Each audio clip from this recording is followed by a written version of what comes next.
So the first, of course, it's important to set up the intentions. One of the best intention is the bodhicitta. So if your intention is bodhicitta, then whatever we discuss here, through the discussion, this teaching, any virtues and merit you accumulated, and all those merits become a causes of enlightenment. So if your intention is renunciation, then any virtues and merit we accumulate, all those virtues and merits become a causes of liberation. So if your intention is just mundane benefit, then it's causes of samsara. So that's why it's important.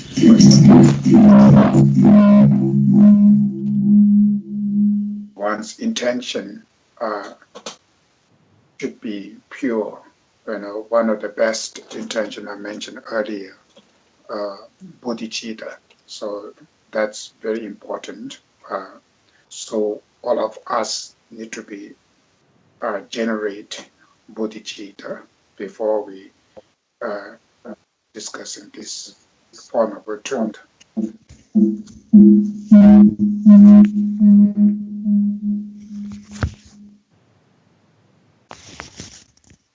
And I think the Skype, some maybe they keep the Skype mic on, speaker on. Maybe you should just mute it, your speaker, so it's not make any noise to other, not disturb to other people. So there are many Skypes. So some of them maybe they keep the speaker on so I can hear some voice. So now the form of truth we discussed last few weeks ago about two truths, truth of suffering and truth of origin of suffering. And we talk about the truth of cessation and the truth path. So now the third truth, the truth of cessations. So first, truth of suffering, it's very important as a practitioner should understanding suffering as a suffering. So the problem we have is the many suffering we don't know as a suffering, specific suffering of changing and the pervasive suffering. Suffering of suffering is easy to understand, easy to cognize as a suffering, but the suffering of changing, which is the mundane pleasure. So that's why we attach to these mundane pleasure. That's why we accumulating so much negative karma. That's why we stuck into the samsara because of the attachments. So if we know about the suffering of changing as a part of suffering, then it helps to deal with, to reduce our attach to this, to prevent our attach to these mundane pleasures. Then one of the best, the important thing is the pervasive suffering as a suffering. So pervasive suffering, which means suffering of living under the influence of contaminated karma and mental afflictions. As long as if you are under the influence of these two causes, then wherever you go, wherever you stay, you will experience suffering. You are suckling in samsara. So knowing, as pervasive suffering as a suffering will help us, to generate renunciation much stronger. Then the second noble truth is the truth of origin of suffering, which is so important. If we know about we suffer because of our negative emotions and negative karma, if we really, really know that, it helps us to, to generate a wish to flee from those negative emotions. So the problem today we have is we really don't understanding that the negative emotion as all the causes of sufferings. Most of us, we're just saying that, we're just knowing through our brain, but from our deep of our heart, we really know the negative emotions are all the, the suffering we experiencing that causing by these negative emotions. If we know that, then it's really help us from deep of our heart. We feel disgust toward one's own negative emotions and contaminated karma. So as a practitioner, it is so important to have that because all our dharma, the practice we're using, the dharma is supposed to be, it's like a medicine. It helps to cure our negative emotion, the internal, the poison seeds we have. So the dharma we apply to get rid of those negative emotions. That's the fundamental concepts. So in order to apply the dharma within one's mind stream to apply internally, first we have to know the negative emotions, how worse, how danger, it's how bad these negative emotions. If you really know about that, that will really helps to generate renunciation or wish to seeking oneself to freedom of negative emotions. If you don't know the disadvantages of negative emotion, there's no way to feel, wish to free from those negative emotions. That's why it is important to every day as a practitioner, so to understand or to meditate the disadvantages of one's own negative emotion. Through that, when you feel deep of your heart, feel like a wish to change, as long as if you are under the influence of negative emotion, then wherever we go, wherever we stay, we will suffering, we will experiencing suffering. So to free from suffering, which means it's not just go out there something, maybe many people might thinking, oh, free from suffering, which means something go different planet. These are just part of samsara. It doesn't matter wherever you go. As long as if you have negative emotions, always be problems. So if you know understanding that, living under the influence of negative emotions and contaminated karma, that means now, always, always remain suffering. So from deep of your heart, when you feel wish to change, wish to prevent them, wish to remedy one's own negative thoughts, emotions, then the next step is, if that possible, is this possible to free from negative emotion? Or maybe people might think, oh, this is our nature. Human nature is anger. Human nature is attachment or selfish. Or this is our nature, or the negative emotions are possible to change. So it's not easy, to know this. It's not just we just follow and believe and faith. We have to make sure to fully understand oneself, to to understanding those negative emotions are curable or changeable or something like that. So how do we know that?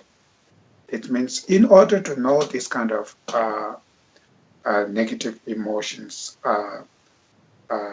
curable, the changeable, first we have to understanding what are the causes of negative emotions. What is the fundamental causes of negative emotions? So why we feel angry, why we feel when we see bad things, why we feel angry, when we see good things, why we attach them. So what is the really fundamental cause? There are the cooperated conditions, and there are fundamental causes. So we need to understanding the fundamental causes is more important than just cooperated conditions. Now, the fundamental causes of those negative emotions is mind of ego grasping. So the mind of ego grasping is the one of the fundamental the causes of all the negative thoughts, emotions. That's why it is saying that the ignorance, the ignorance, the mind of ego grasping is the the main causes of all the sufferings and the causes of sufferings. So in order to understanding really, perfectly about this liberation, the nirvana, which called the third noble truth, the truth of cessations of all the negative emotions and the sufferings, if we know about the ultimate truths, then nirvana, it's when you think about it, it really makes sense through the logic, through the reason.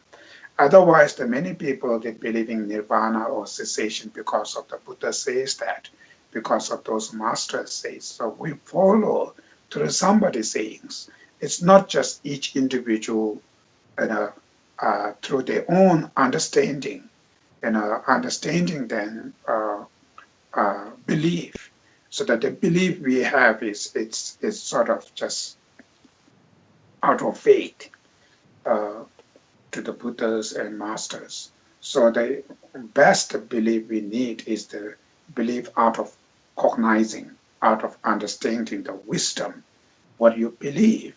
First, understand, cognizing, realizing.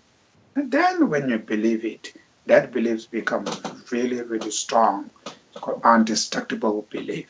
And that belief will help you to follow your aim, your belief. So the belief or the faith, it's one important as a practitioners. The faith is not just blind faith. The faith I'm talking here is faith through understanding. Then if you have a strong faith, then faith will help you to generate aspiration. So where you faith, it can help to develop aspiration. If you have aspiration, then aspiration can help you to generate the effort. So the effort, the joyful effort.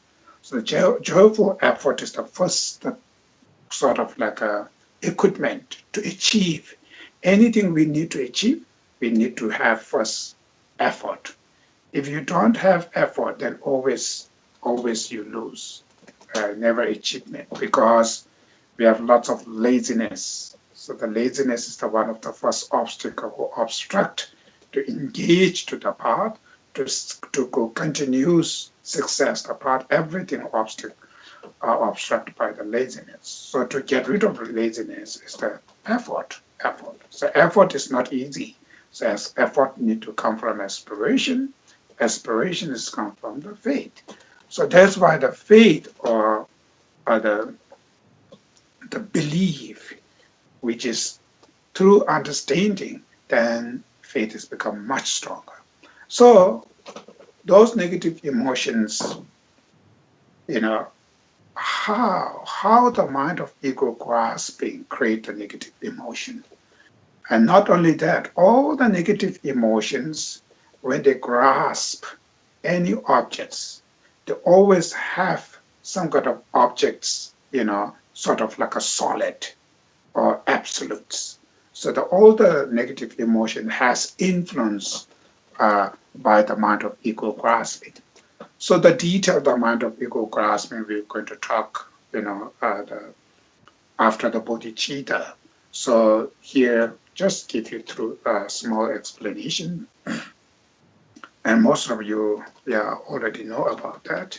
So the mind of ego grasping, which is the mind who grasp self or any phenomena, when they grasp those objects, those phenomena, they believe they're grasping all those objects, all those phenomena exist independently, inherently.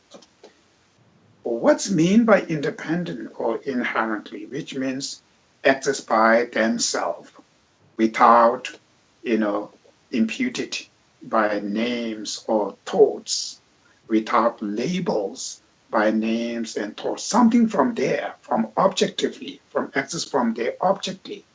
So that kind of mind, it's called the mind of ego grasping. So today, we all, any phenomena, any object, when they appear in our mind, we never think these objects are just dependently, just relatively. We always grasp these objects are from there, from object side, exist from their own object sides.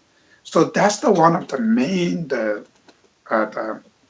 causes. So who creates all those other negative emotion?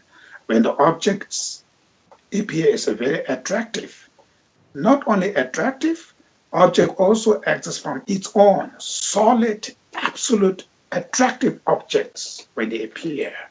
Then we attach. That's why we attach to them.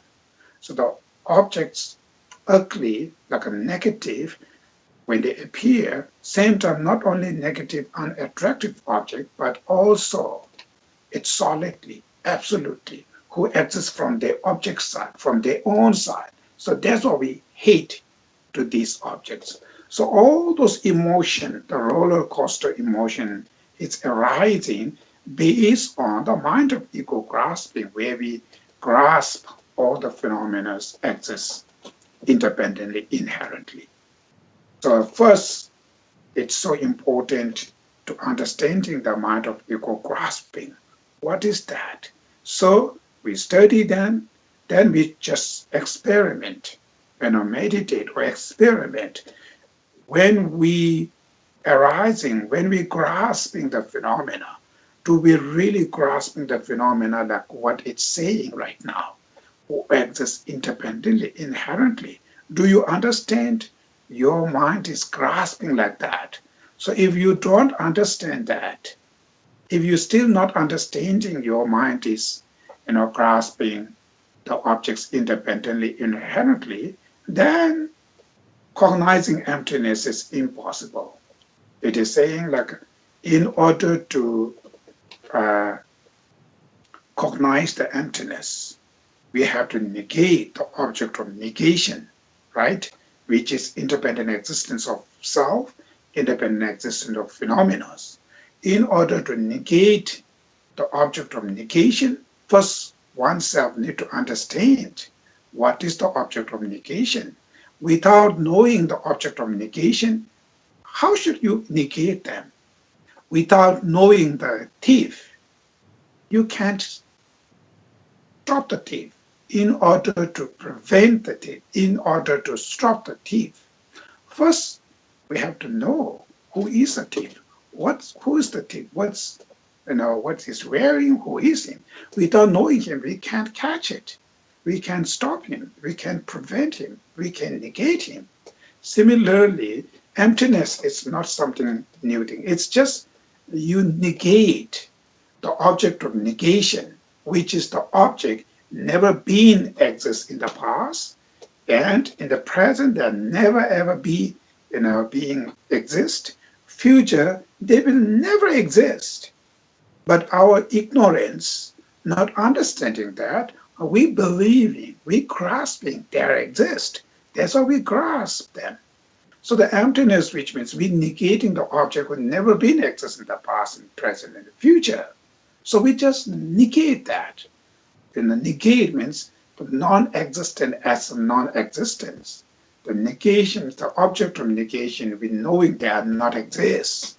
That's the called empty of inherent existence. So emptiness, which means that's the not something nihilistic or nihilism, not just negating all the objects. We negate the object of negation. That's we negate the inherent existence of self in the phenomena. So in order to negate that, first we have to understanding what is that. So not only mentally, brain level knowing, but you should recognize your own mind of ego grasping as a mind of ego grasping. Understanding your mind is grasping object of negation, which means I'm really grasp that when my mind is engaged to the objects, its object appear in my mind something solid, absolute, who exists independently, who exists inherently. So one should first understand your mind is, how they grasp it. Then when you're knowing that, then you proving, showing, the logic, the reason, what you grasp right now is not exist at. So for instance, like a self-grasping. So when we grasping self means something solid, absolute, exists independently. We never think self is just label, just imputed on one's own five skandha or the five aggregates, right? We never think that. Oh, self is, I just label on my body and mind and feeling or discrimination and compositional factor. These are the five skandha, like five aggregates. We never think we just label on there. We believe in self and something there, solidly, who exists independently. So, but problem is we're grasping that, but we don't know we're grasping these things. We're not recognizing, we're not realizing we are grasping ourselves as exists independently. So that's why the first, uh, experiment oneself.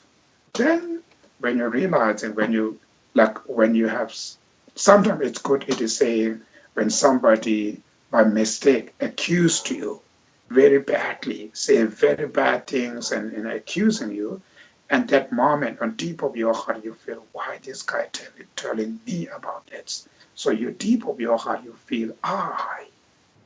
So that moment when you have a very strong sense of self-grasping, when they're arising, and one part of your mind just look yourself and identify the self which you're grasping.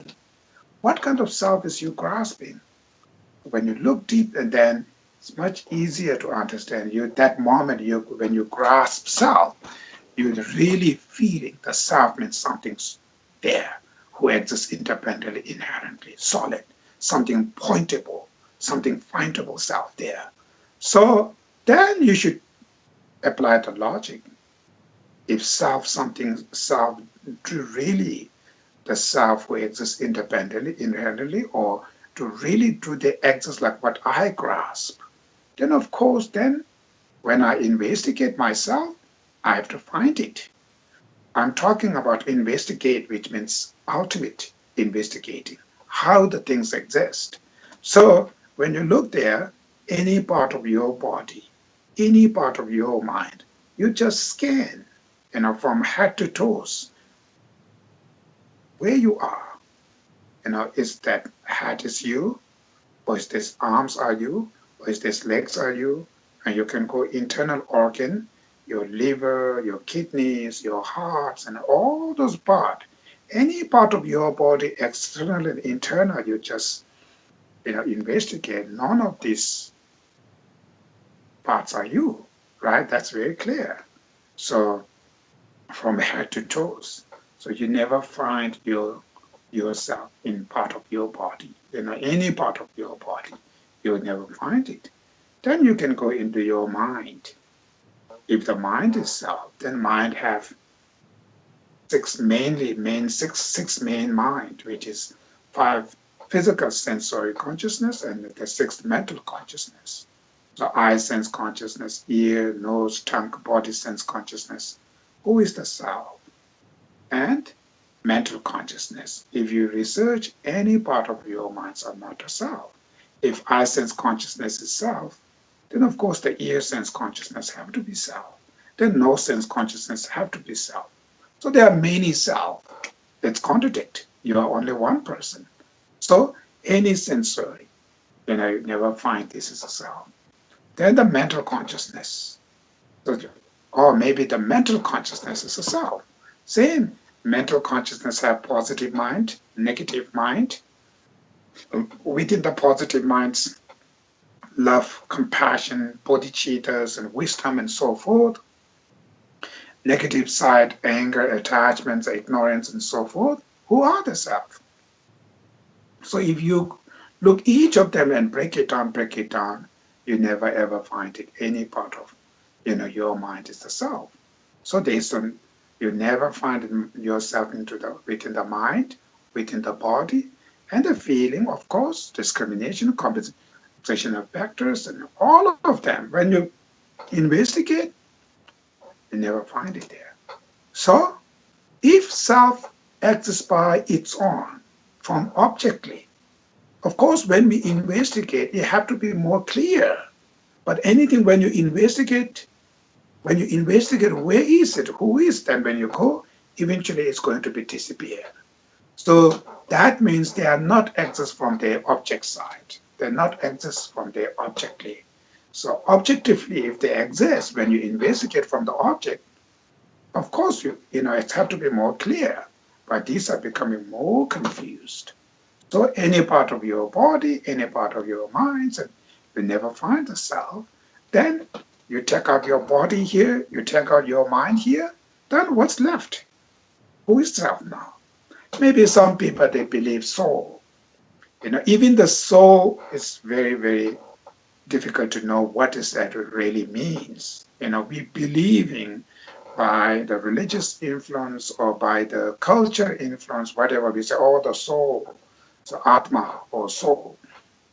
So, but then, the soul, when we talk about this is my soul, this is our ancestor's soul, this is our grandparents' soul.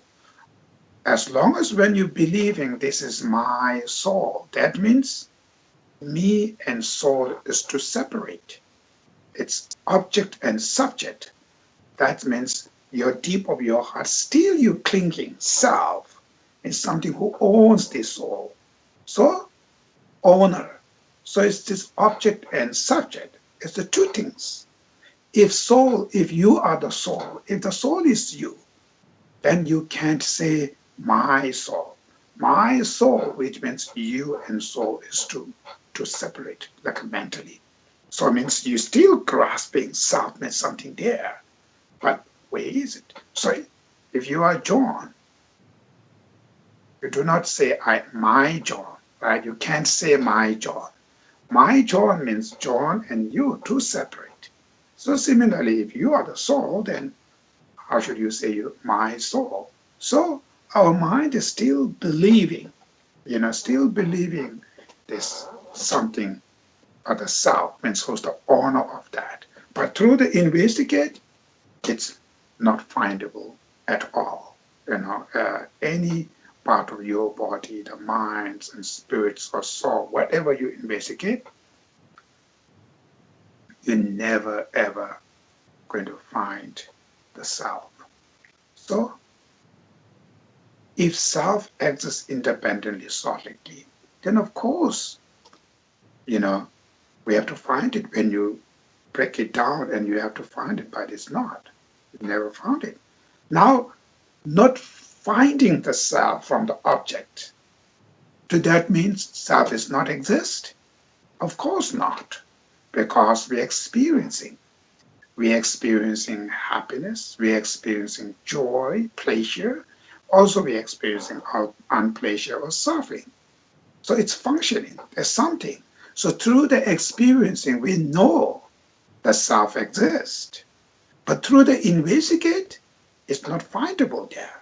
So through the investigate from the object side, it's not findable. That means they not exist from the object side. They not exist from their own side. Now only the second choice is they exist dependently. So dependent origination. So exist dependent origination, dependently. So everything, every phenomena exists dependently. So that relatively. So all the phenomena are interconnection and are relative. There's go each, you never found it. Everything's been disappeared. Like for instance, when you say the short and the tall. So without knowing the short, there's no tall. This phenomena, this object become a tall because that is short, right? Like for instance, when you say this two finger, when I show you, say, oh, this is short, this is tall. But how this finger is become a short, how this finger has become a tall, from the object side or where? If this finger is tall by its own side, exists independently from their own side without relative anything, then when this finger comes up, they have to remain tall. When this finger comes out, they change. This finger become a short. So short and tall, short and tall is dependent on which finger. This is tall dependent on this finger. This is short because of this finger. So it's relatively from finger each own side, you never find it. So from everything exists relatively, dependently. When you go this, this direction is east, that direction is west. So go to the east direction to find this, why this direction is east. It never ever found it. This is east because that is west, south, and north. Because of other direction, depending on other direction, this direction become a east. So its east exist. To exist by its own, not. It's become an east because of those directions. So all the phenomena like that, all the phenomena exist dependently. So the dependent origination, because of the reality is all the phenomena, we are not talking about a scholar or this is good or bad. We're just talking about how the things exist. The say, oh, this is good, this is bad. These are the conventional, but the good object and bad objects. But talking about how the things exist dependently. That means things can't exist by themselves, right? It can't exist independently, inherently, because they are dependent. They are relatively. The things when they're dependent on somebody else, that means they can't exist by themselves. So that's the reality, the truth reality of existence. How the things exist means things exist dependently. But do we see that? Do we believe that? Not. We still believing, we're saying dependently, cause and condition depend, but the deep of our heart still believe things exist by its own, independently, inherently, including self, all the phenomena. So that's why they're using the logic, dependent origination. Now, meditate dependent origination do have gross level and subtle, dependent on cause and condition, dependent on part whole, dependent on imputations and so forth. There are many different types of the dependent origination. So knowing this, dependent origination will help us to reduce the fundamental ignorance, the mind of ego grasping, which is the fundamental causes of all the suffering we're experiencing. We're experiencing suffering because of those ignorance there. It's not because somebody here, somebody there, our circumstances or situations or families and jobs and blah, blah, blah. These are the conditions. Of course, they are just conditions, but these are not really fundamental causes. The fundamental causes comes from one's own ignorance. So that's why I call mental affliction, the origin of suffering. So when we knowing the true reality, every phenomena are related, interdependent, dependent origination. That means independent existence. The way the mind we grasping today, everything's a solid, independent existence is the completely mistake, wrong consciousness. So when we understanding the mind of ego grasping is the wrong consciousness, is the mistaken consciousness, that means changeable, curable. Mistake, we can change it. This is not the truth. So this is not reality, not truth. So this is not the valid cognition. So the invalid cognition can change into the valid. That's possible. So our mind's always changing. It's the impermanence. So through that, our attachment, anger, jealousy, arrogance, or any negative thoughts, emotions, all of them has influenced by mind of ego grasping. Another word is all of them are based on the mind of ego grasping. When we understanding the mind of ego grasping is possible to change, it is wrong, mistaken consciousness, and through the reason, through the logic, if this is impossible to change, then all the negative emotion based on this mind of ego grasping will be changed because they are based on the mind of ego grasping. So those negative thoughts, emotion today we have, all of them are changeable.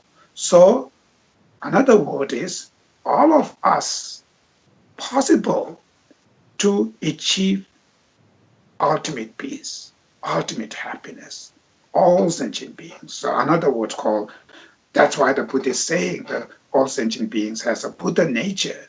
So the Buddha nature, which means everybody has potential to achieve, you know, enlightenment. So which means to achieve the freedom of negative emotion. All sentient beings, we have potential to purify all those ignorance, all the negative thoughts, emotions. So when our mind is free from all these mental afflictions, even the imprint of mental afflictions, that's freedom. It's called ultimate peace, ultimate happiness, enlightenment. That's called that. So because of these mental afflictions are part of ignorance, it's temporary. These are the temporarily. Our mind, the nature of human mind is really pure and clean. Those negative thoughts, emotions just arise there and they create the problems, then they will disappear, comes and goes. So what we need to do is we need to prevent them. We need to eliminate them. We need to purify them. Like the nature of sky is very clean, pure. When the clouds comes, then it makes thunderstorms and all these things. So that doesn't mean the cloud sky is something polluted, and something nature of sky is something wrong there. So it's similarly, if human nature is anger, then of course we always have to be angry. We are not always angry. So human nature is not attached, not anger, because these are temporary. It arises and it can disappear. When the condition arises, it arises that. So these are temporarily. So through our mind, mental, the human nature is clean, and through the negative emotion, when we investigate, all of them are part of wrong, mistaken consciousness. Then wrong, invalid mind can change into the valid. When you find the perfect reason, right logic, when you're cognizing what is the truth, what is the reality, and that will going to cleanse, that will help to change all those wrong and mistake consciousness. Simple. Human beings, when we don't know, we make a mistake. Then after when we realize, then we can change our mistake. So it's like that. So all this, through those reasons, we prove those mental afflictions are changeable. So that means the cessation, the truth of cessations of all the sufferings and causes of sufferings are possible. So that's why through understanding this logic, reason, the ultimate truth, the reality, human nature, so the Buddha nature. So knowing all these things, the main point is where we need to focus is the cessation of suffering, all the sufferings and the causes of sufferings, which are the mental afflictions, are possible. So achievable. So when you feel that, then liberation, right? Liberation and cessations are there. So then you have a desire to wish to achieve that. If you're thinking this is impossible, then we never ever arise that wish. So in order to generate renunciation, we need to have first very strong sense of wish to achieve liberation. So in order to generate wish to achieve the liberation, first we have to understand the liberations are possible. It's not just somebody says that. Through the reason, through your own understanding, the logic and reason to prove.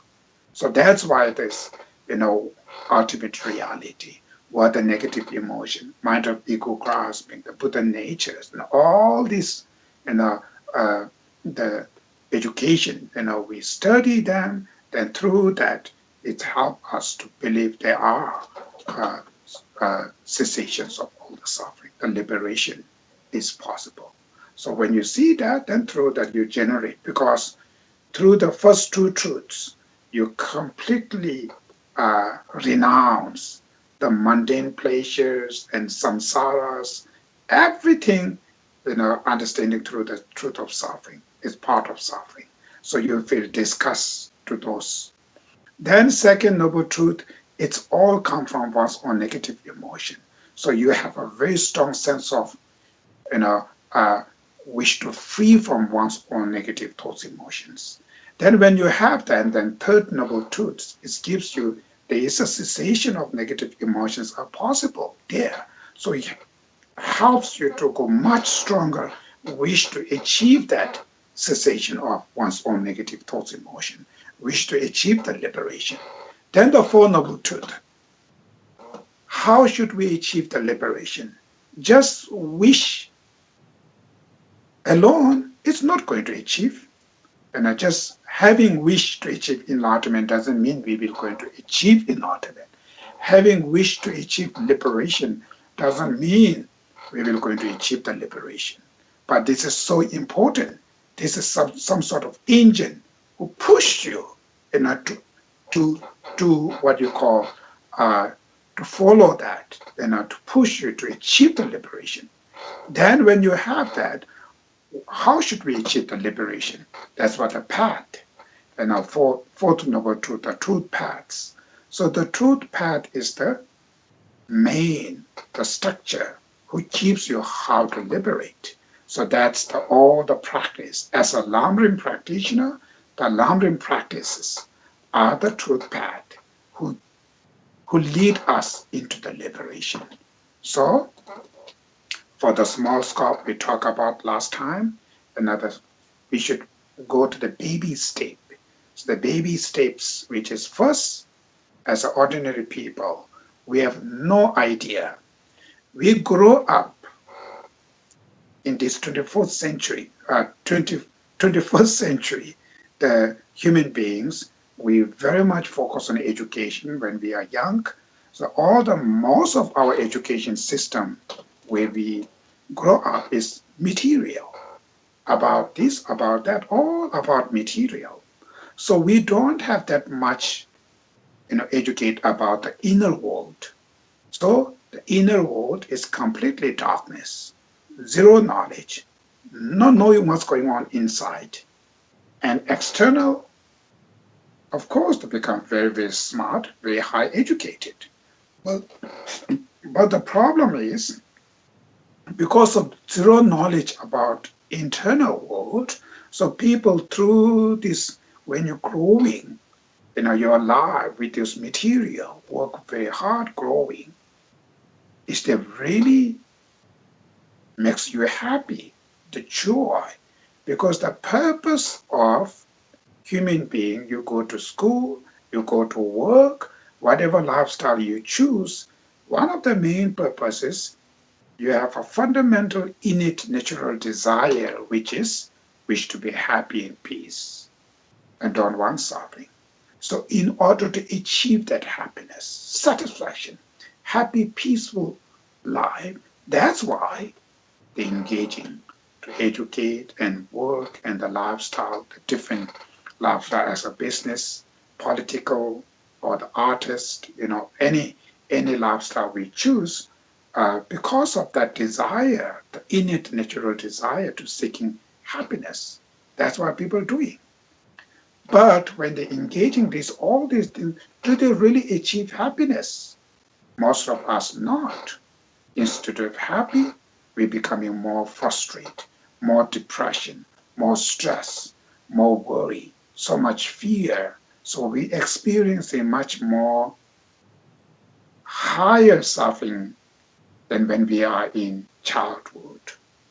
As a childhood and the adulthood, the majority, the adulthood, their life is much more miserable than the childhood. Of course, they have more education. 1 minute. So, of course, they have the growing up with them. When they're adult, they have a more educated, more smarter, more independent, more freedom, more talents. But why they suffer more than when they are childhood? So simple, right? Because their focus is all about material. That's why they know. But the suffering and happiness is not about the material alone. It's very much internal world. So internal world is completely ignorant, don't know what's going on inside there. So internal world is full of rotten. So there's going something too much problem internal world. That's why when your inner world is something problem, you're experiencing all those depression, stress, and fear, and all those. So when your mind is experiencing all those suffering, then doesn't matter your physical material, whatever you have. The material we're using then is supposed to be to please one's mind, one's consciousness. That's the main point. So to please one's own consciousness, to experiencing happiness, one's own consciousness, it's not only 100% rely on material, it's also the perception, the consciousness itself need to be very pure, need to be very virtuous. If consciousness is completely negative, then material, how perfect, how nice you have, is not going to receive you full of joy and pleasure. So the problem is that. So we grow up with all this kind of material where we have zero knowledge of these things. First, we have to understanding really where is the happiness, where is the suffering, where we need to, develop happiness. We what are the causes of suffering? What are the causes of happiness? So everything we need to learn. So in order to learn these things, we need excellent qualified teacher. So that's why the learning teaching, first we talk about the guru devotions. So excellent qualified teacher, if you have that, then when you receive and when you learn from him or her, so educate, learn these things, then finally you are the person need to be fixed, nobody. There's the self-responsibility because ignorance is it's in your mind. So to get rid of ignorance, only the wisdom need, right? So the wisdom is the only can clean those ignorance. So in order to grow the wisdom, you have to learn, you have to educate. That's why in order to learn that, you need to be qualified teachers. So that's why the Guru devotion, we talk about the qualification of teachers, not just whoever teaches. The teacher, where you rely on somebody else, need to be fully qualified. So 10 different qualifications. We all talk about this in the past. So that's why the devotion. So the devotion, which is if you have a very good connection with teacher and students, and that keeps your mind is very close to the Dharma. Teacher and student relationship is Dharma relationship. It's not business relationship. It's not family relationship. It's the Dharma relationship. So connection with the teacher is for the Dharma. So as long as if your mind is very close, very devotion to the teacher, it helps your mind is very close to the Dharma. So that's why it helps. So one's own practice. So but devotion doesn't mean whatever my teacher say, I just follow. So they say extremists,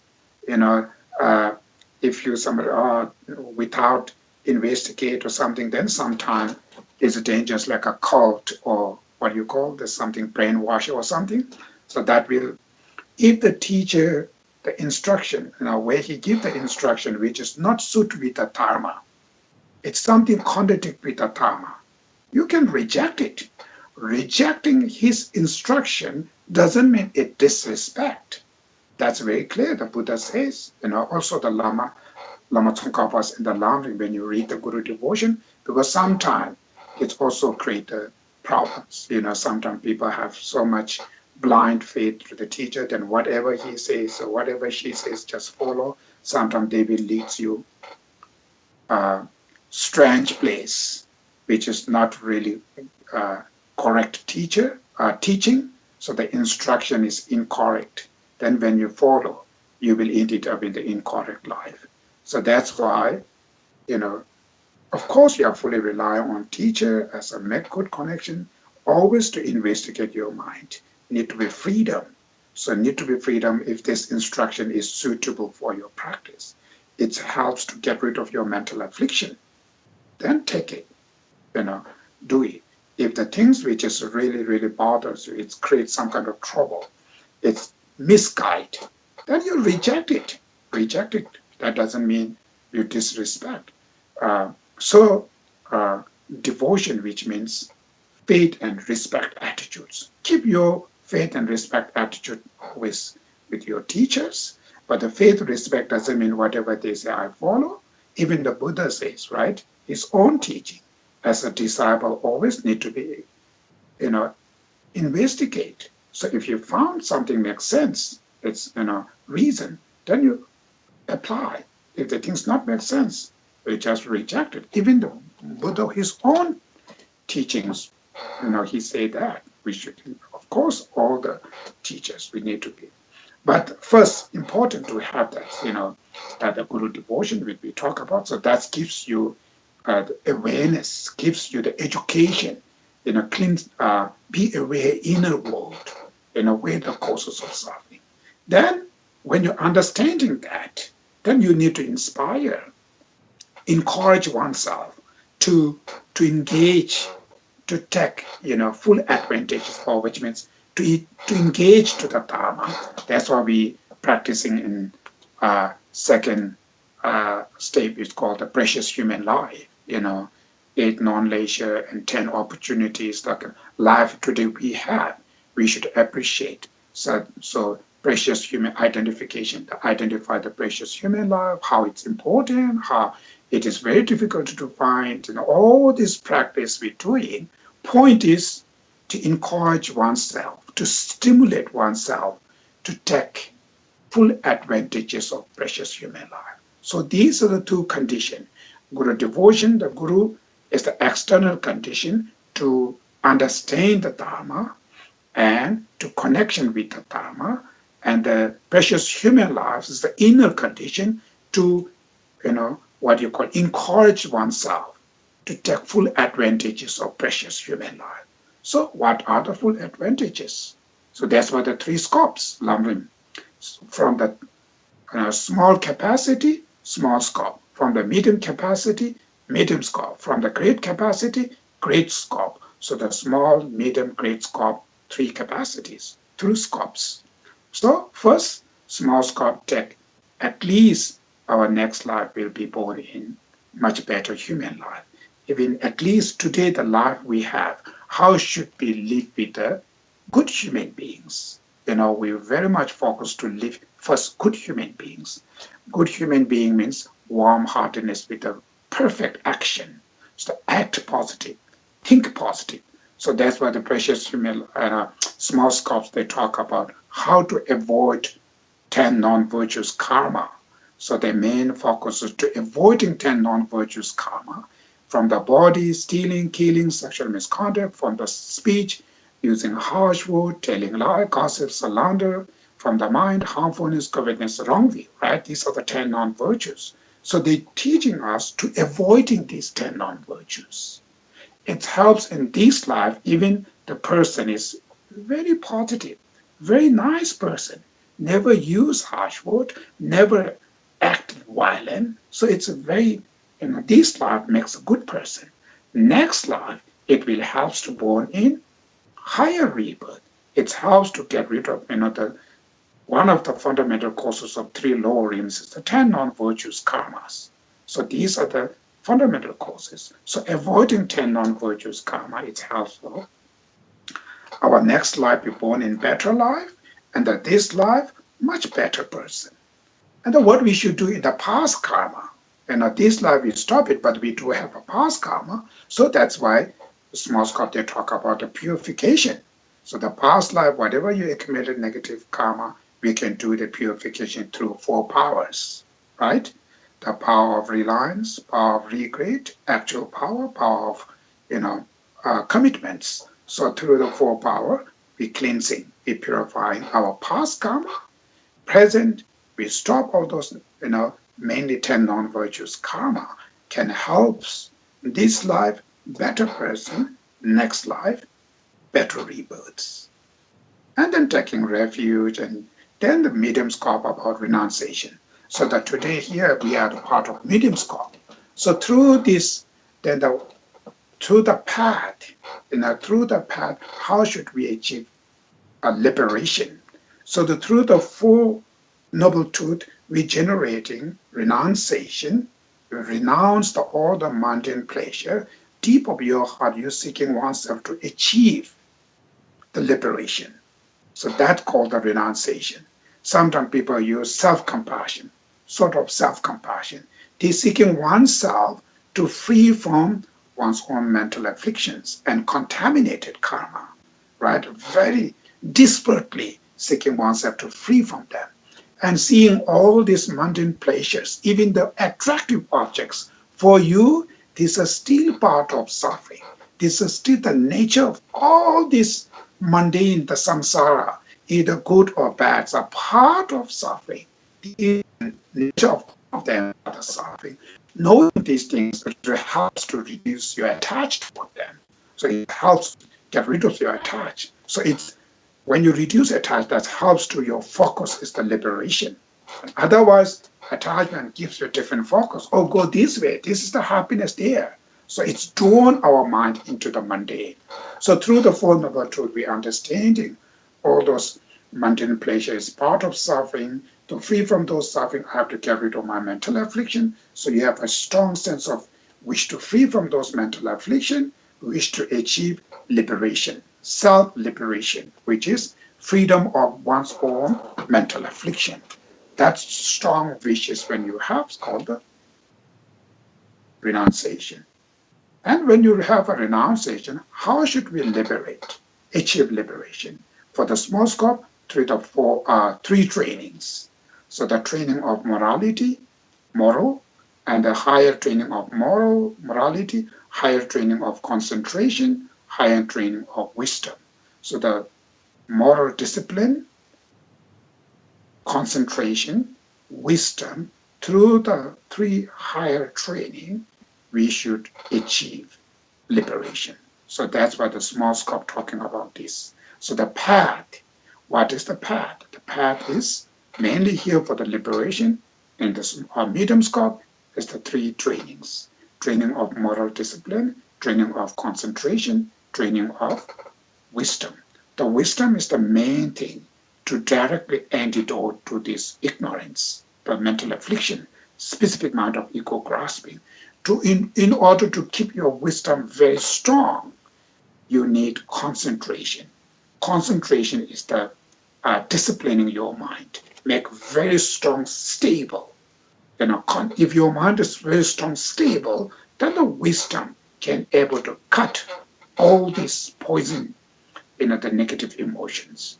But in order to discipline one's own mind, you need first moral discipline yourself. So that's why the moral disciplining, at least from the small scope, we learn about live your life without 10 non-virtuous. That's the moral discipline.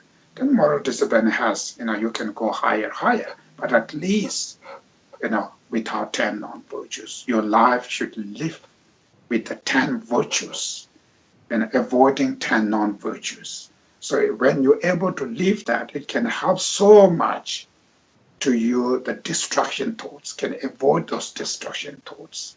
So that will helps to concentration, makes your concentration, your mental discipline. Your first physical discipline, then your mental discipline. Then when your mental discipline, then it helps to grow your wisdom strong. So through the three trainings, we can able to eliminate our mind of ego grasping, negative emotion. Through that we can achieve the liberation. So that's the medium scopes. So as a medium scope practitioner, we have to daily practice on renunciation. So the renunciation is the really, really important practice. Serious practitioner or not is distinguished by renunciation. If you have a renunciation, then you are becoming very serious practitioner. If you don't have renunciation at all, never ever become a serious practice. So the why it is means all the dharma, it's supposed to be mainly to cure our inner disease. That's why we're suffering. We're circling in samsara from beginningless to till today. Future, we will go into circling in samsara. Why are we circling in samsara? Because of our mind. is dominated by those mental affliction. We are tied by our attachments and clingings, those negative emotions. They tied us. So in order to get rid of these things, first we need to have very strong wish to remove those negative emotions. When you really understanding the disadvantage of negative, all your dharma, when you practice, you really focus, how should I use my dharma to get rid of my negative mind? You always focus inside. Otherwise, many people doing dharma is sometimes it's really not make sense that much. You pray or to find good business, to success the business, or to have a good health, or to find a good husband, good wife, or something. So parents will doing the prayer for find good husband or wife to my child, or the to good health and blah blah blah. All this part of mundane supposed to be when you're doing the practice, which means we suffering because of negative emotion. So these are the sort of like you're doing for attachment. You're growing more attachment if you don't know how to do. So if you have a renunciation, your focus is always looking internal negative emotion. So after you practice even like a 1 minute of meditation, you focus this meditation, how can I help to get rid of my mental afflictions? You always focus internal. That's why your practice becomes really solid, very, very stable. Otherwise, if your practice is to success, just some kind of faith to the Buddha, and that many people do have that kind of things. You go to the temple, doing prayer, blah, blah, blah. If you really look what they're doing, many of them, maybe their problem, family problem, the business problem, health problem, something. Their only focus is to success this life, to success just, mundane things. So very few, it's not that much to looking themselves internal. I go to the temple to get rid of my anger, to get rid of my negative emotion. I go to visit this teacher to get rid of my mental affliction. It's not that many. So because of lack of renunciation. So if you have a renunciation, then your intentions always change. You always focus. So even you've become a very successful business, even you lose everything, your practice never disturbed. You still continuously doing. If you're doing this prayer is for those mundane things, your practice always up and down. When you're very successful sometime, maybe you keep up your practice. Oh, now I have enough money. I don't need to do prayer because I found enough money. Now I found, good husband or good wife. Now I finish. I don't need to do prayer. So their prayer is up and down. It's just for mundane. So that's the way that people are doing sometimes. They consider themselves as a practitioner, but the practice is not really practice. It's not really. It's just for mundane. So they're inviting monks and nuns to their home, and majority is just for to success this kind of mundane things. So that's why these are the lack. As long as when you engage into the dharma, always the main purpose is to get rid of one's own negative emotion. That's the main purpose. In order to get rid of mental affliction, and I need to live long life. I have to be healthy life. That's why I'm doing the medicine Buddha puja and blah blah blah to healthy life, to Amitayu puja or Vaitara puja for long life and success. Main your focus is to one's own, to get rid of mental afflictions, to inner growing, then you have to good life. So that's why if you go that way, it makes sense. But nothing internal there, just only for material, just only for mundane thing. That's even these are not part of prayer. Even these are not part of dharma. So that's why as a practitioner, we do have many medicine Buddha puja and many things for success, your health and so forth. But these are based on fundamental why you want to be healthy. Out of renunciation, it's to achieve liberation oneself. Mainly focuses internal. negative emotion. To get rid of that, I need to be physical long life, to healthy life, because this is the precious human life. So precious human life, which means I have to take care.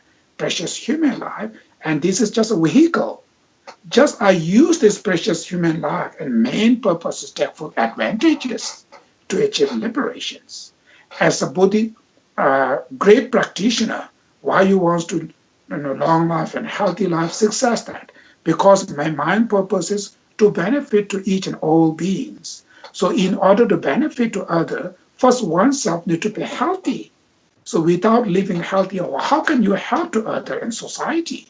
So the purpose of living healthy and long is to serve to the society, communities, for others. That's the main purpose. So from that point, then these prayers, this practice we're doing. So always there's something main purpose. So that's why it's important to have the renunciation practice. So first, in order to generate compassion, first the renunciation practice.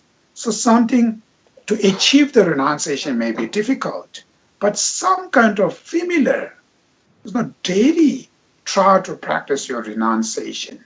Mainly understanding when you stress, when you depress, when you fear, when you worry, and then immediately recognize I've attached, I have too much expectation, I have too much selfish.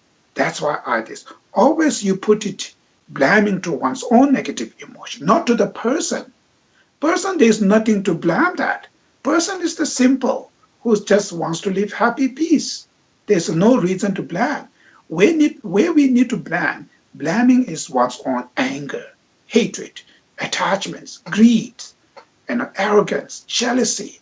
So always that. So seeing every time when you're experiencing pain, happiness, you have seen understanding, oh, my attachments, I wish to be free from my attachments. Always.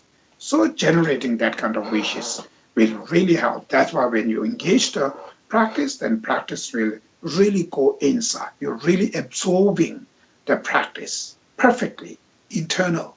So that's why you're slowly, slowly growing up. As long as when you have a very strong wishes to achieve the cessations of one's own mental affliction, that wishes is really, what you call push you into the Dharma, serious Dharma. So that's why the renunciation is the gate to engage to the long rim. Serious practitioner, to enter the serious practitioner, renunciation, the first gate.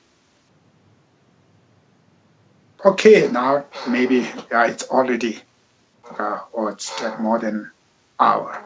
So we're going to leave here. Maybe the next time, if we left any,